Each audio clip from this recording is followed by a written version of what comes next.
You ask Tiger to calculate. This deals with finding the midpoint between 2 points. The midpoint between the 2 points is 75.5, negative 61.5.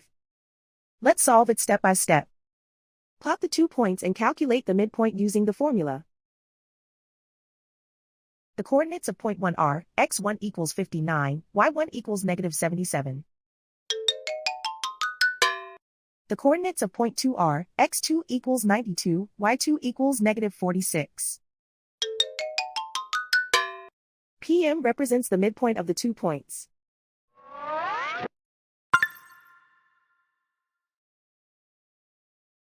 Use the x values in the midpoint formula to find the midpoints x.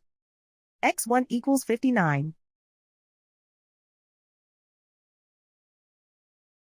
x2 equals 92.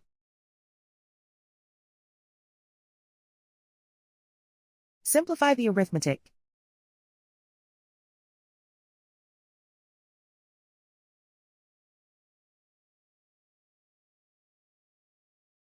Use the y values in the midpoint formula to find the midpoints y.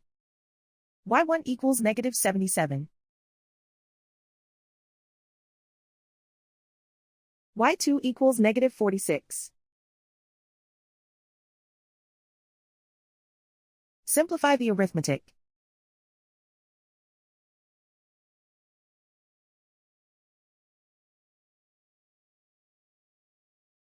And so, the midpoint is 75.5, negative 61.5.